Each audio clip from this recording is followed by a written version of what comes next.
స్వామి నమస్కారం స్వామి. నమస్కారం స్వామి.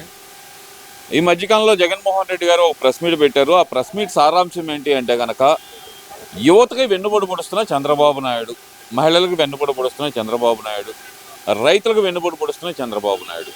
ఈ మూడు కరెక్టే అనుకోవాలంటారా? లేదండి, పచ్చి అబద్ధం. ఏ విధంగా? ఇప్పుడు జగన్మోహన్ రెడ్డి చేయని అన్ని చంద్రబాబు నాయుడు గారు చేసి చూపించారు. గత 14 ఏళ్ళలో జగన్మోహన్ రెడ్డి 18 లక్షల కోట్లు అప్పు చేసి వెళ్తే చంద్రబాబు నాయుడు గారు దాన్ని ముందుకు నడిపిస్తున్నారు. ఎట్లా కొట్ట ఏదో ఒకటి చేసి దాన్ని జగన్మోహన్ రెడ్డి గారు ప్రెస్ మీట్ పెట్టి మరీ నిరూపించుకోవడం అది కరెక్ట్ కాదు.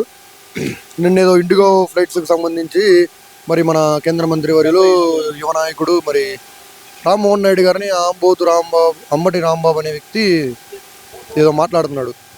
నేను చూశాను న్యూస్లోనే. హాయిడు యూ డౌన్ అంట. దేనికి? నువ్వు మినిస్టర్గా ఉన్నప్పుడు, నీటిపారుదల శాఖ మంత్రిగా ఉన్నప్పుడు నువ్వు ఏం చేసావు? ఏంది నీ కథ?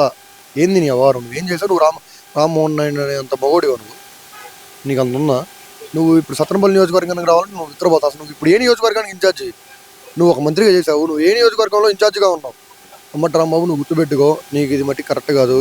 రామ్మోహన్ నాయుడు కానీ మా టీడీపీ ఎంపీలో యువనాయకులు ఉన్నారు. టీడీపీలో మీ అందరూ మా ఎంపీలని తిట్టడం కరెక్ట్ కాదు. వాళ్ళు యథావిధిగా వాళ్ళ పని వాళ్ళు చేసుకుంటూ వెళ్తున్నారు. వాళ్ళు అంతా అభివృద్ధి మీద కాన్సన్ట్రేషన్లో ఉన్నారు. మీరు 25 ఎంపీలు ఇస్తే మేము తీసుకొస్తాం అన్నారు కదా. ప్రత్యేక ఏం తీసుకొచ్చారు? మీరు ఏం తీసుకురాలా? ఇప్పుడు కూటమి ప్రభుత్వం వచ్చింది. కూటమి ప్రభుత్వంలో 3 కేంద్ర మంత్రులు ఉన్నారు. కేంద్ర మంత్రి వాళ్ళు గుంటూరు పార్లమెంట్ సభ్యులు పెంసాని చంద్రశేఖర్ గారు, మరియు రామ్మోహన్ నాయుడు గారు, మరియు భూపతి రాజవర్మ గారు.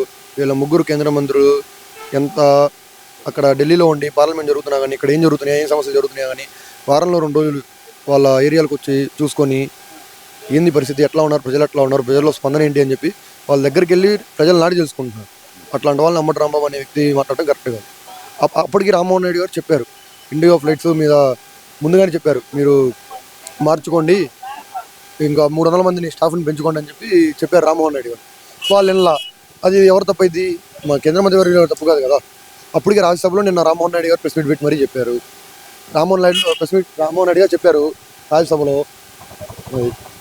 అంటే ఇక్కడ ప్రధానంగా చూసుకుంటే కనుక యువత విషయంలో చంద్రబాబు నాయుడు గారు తప్పు చేస్తున్నారు అనేది ప్రధానంగా జగన్మోహన్ రెడ్డి రైజ్ చేస్తున్న క్వశ్చన్. ఉపాధి కల్పిస్తామన్నారు, ఉపాధి కల్పించకపోతే కనుక నిరుద్యోగ భృతి ఇస్తా అన్నారు, అది కూడా ఇవ్వకుండా యువతకు వెన్నుపోటు పొడుస్తున్నారు చంద్రబాబు నాయుడు గారు అంటున్నారు కదా. మరి చంద్రబాబు నాయుడు గారు యువతకు వెన్నుపోటు పడవలేదండి. రాగానే మెగా డిఎస్సి 16,200 ఉద్యోగాలు ఇచ్చారు. మరి ఇప్పుడు వర్క్ ఫ్రమ్ హోమ్ అని చెప్పి సచివాలయాల్లో ఎగ్జామ్స్ కండక్ట్ చేస్తున్నారండి. స్వయాన నేనే వెళ్ళి రాకొచ్చాను మొన్న. వర్క్ ఫ్రమ్ హోమ్కి సంబంధించింది కానీ ఈ 5 సంవత్సరాల్లో 20 లక్షల ఉద్యోగాలు ధ్యేయంగా మన ఐటీ శాఖ మంత్రులు నారా లోకేష్ గారు మరియు డిప్యూటీ సీఎం పవన్ కళ్యాణ్ గారు కానీ, సెంట్రల్ మినిస్టర్లు కానీ, ముఖ్యమంత్రులు కానీ చాలా కష్టపడుతున్నారండి. ఈ 5 సంవత్సరాల్లో 20 లక్షల ఉద్యోగాలు కానీ 18 లక్షల నుంచి 20 లక్షల ఉద్యోగాలు కన్ఫామ్గా పక్కాగా వస్తాయి. అది కన్ఫామ్. అది వస్తాయని మీరు అంటున్నారు. మరి ఎందుకని ఇప్పుడే జగన్మోహన్ రెడ్డి గారు యువతను రెచ్చగొట్టే ప్రోగ్రామ్ ఎందుకు చేస్తున్నారు అనుకోవాలంటారు? జగన్మోహన్ రెడ్డి గారు నేను చూశానండి, పత్తిపాడు నియోజకవర్గం అక్కడ ఎమ్మెల్యేగా పోటీ చేసి ఓడిపోయాడు దారుణంగా. ఆ రోజు మన బోర్ల రామాంజనేయులు గారి మీదకి కారుల మీదకి కత్తులు తీసుకొని వచ్చారు. ఇప్పుడు వాళ్ళే వెన్నుపోటు దినం అని చెప్పి ర్యాలీ చేస్తున్నారు. దేనికి? ఏం ఉపయోగం? ఆయన ఎక్కడో విజయవాడ నుంచి వచ్చి పత్తిపాడులో పోటీ చేశాడు. పత్తిపాడులో పోటీ చేస్తే ఎగిరి తంతే అడిపోయి పడ్డాడు. మళ్ళీ ఇప్పుడు దేనికి అవసరం నీకు వెన్నుపోటు ర్యాలీ అని? అయ్యా గుర్తుపెట్టుకో, పత్తిపాడు నియోజకవర్గ ఇన్ఛార్జ్ అంట వైసీపీ, అతని పేరు సంథింగ్ ఎల్స్.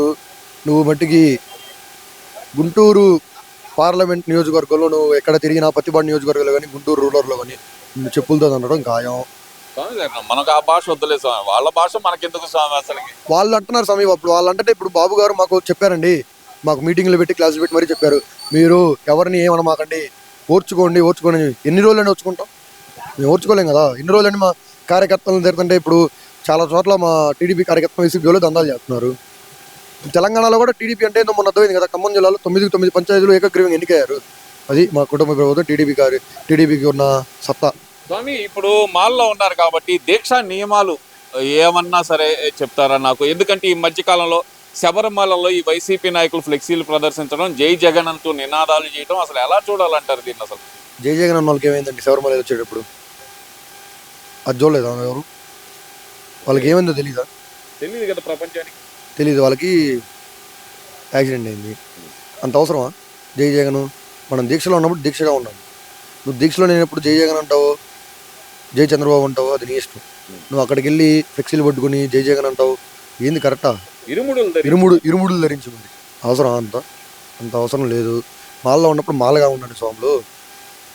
ఎందుకంటే అంటారు ఇక్కడ హిందూ మత ఏదైతే దేవస్థానాలు ఉన్నాయో అక్కడే ఈ జై జగన్ నినాదాలు వినిపించడానికి గల ప్రధాన కారణం ఏమనుకోవచ్చు అంటారు? అప్పుడే చెప్తున్నానండి, లాస్ట్ ఇయర్ అక్కడ శబరిమల దగ్గర పంబ కానీ ఎరుమెల్లో కానీ అక్కడ కూడా టీడీపీకి 2 మెంబర్లు ఏకగ్రీవం ఎన్నికారు, టీడీపీ పార్టీకి సంబంధించి.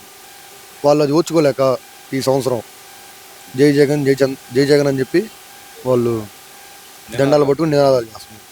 ఎవరికి ఉపయోగం ఉండదు, వాళ్ళే నష్టపోతారు. దేవుడి దగ్గర ఇలా చేయటం అనేది నియమంలో మాలధారణ చేసి ఇలా చేయటం అనేది కరెక్ట్ అంటారా? అది 100% పొరపాటు, తప్పు కూడా. వాళ్ళు చేస్తున్న తప్పు, అది వాళ్ళు చేసుకోవాలి. పైనుంచి భగవంతుడి నుంచి వస్తూనే ఉంటాడు.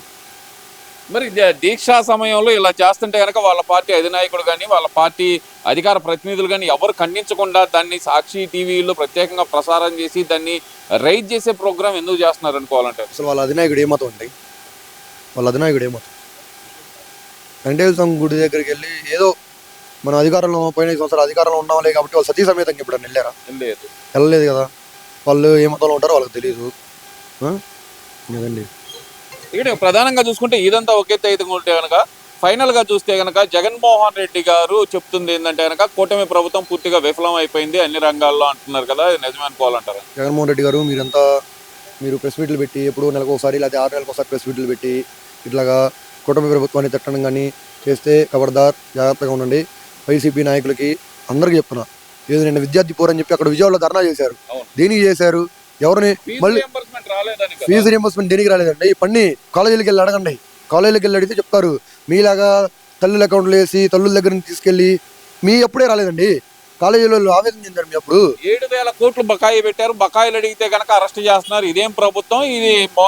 ఒక రకంగా చెప్పాలంటే కనుక శాడిస్ట్ ప్రభుత్వం ఇది అంటున్నారు కదా. 7,000 కోట్లు బకాయిలు పెట్టి వెళ్ళింది జగన్మోహన్ రెడ్డి గారు 7,000 కోట్లు బకాయిలు పెడితే 4,000 కోట్లు తీర్చారు, కాలేజీలకు వేశారు. లోకేష్ గారు విద్యాశాఖ ఐటీ శాఖ మచ్చులు. ఇంకా అది అంతకుమించి ఏం చెప్తామండి? ఇంకా వాళ్ళకి తెలుసుకోనుకోకుండా మళ్ళీ పోలీసుల మీద రెచ్చిపోతున్నారు. ఏంది? కరెక్టేనా? గవర్నమెంట్ వ్యవస్థలని గవర్నమెంట్ సంస్థలని నాశనం చేయడానికి వైసీపీ వాళ్ళు ఉన్నారండి. ఫస్ట్ ఓకే స్వామి, చివరిగా ఒక చిన్న సందేశం మీ దగ్గర నుంచి కోరుకుంటున్నాను. అసలుకి శబరిమల వెళ్ళినప్పుడు ఎలా ప్రవర్తించాలి అనేది ఏమైనా స్వాములకి ఏమైనా చెప్పగలుగుతారు? స్వామి, శబరిమల వెళ్ళేటప్పుడు మనం మాల వేసుకుని 2 రోజుల ముందు నుంచి మనం మాంసాహారంగానే అన్ని మానేయాలి స్వామి. నీట్గా షేవింగ్ ట్రిమ్మింగ్ మొత్తం చేయించుకొని మాల ధరించి 41 రోజులు కానీ 48 రోజులు, మండల కాలం అంటే 48 రోజులు దీక్ష చేసి స్వామివారి సేవలోనే ఉండాలి స్వామి. అచ్చంగా ఆ పార్టీ ఈ పార్టీ అని చెప్పంటే మనకి ఏం ఉపయోగం ఉండదు, మాల వేసుకుని కూడా ఉపయోగం ఉండదు. మనం నీట్గా అన్నీ ఈ 48 రోజులు ఒక పూటం భోజనం ఏకభుక్తమే మహాప్రియం అని చెప్పి పాడుకోవడం స్వామి. అట్లా పాటిస్తే బ్రహ్మచర్యం ఎప్పుడు మనతోనే ఉంటుంది స్వామి, ఎక్కడా ఉండదు. మన పక్కన ఉన్న మన దగ్గరే ఉంటుంది. మనం ఎలా పడిస్తే ఆ దేవుడు కూడా మన దగ్గర అంత త్వరగా వస్తుంది. స్వామి సన్నం.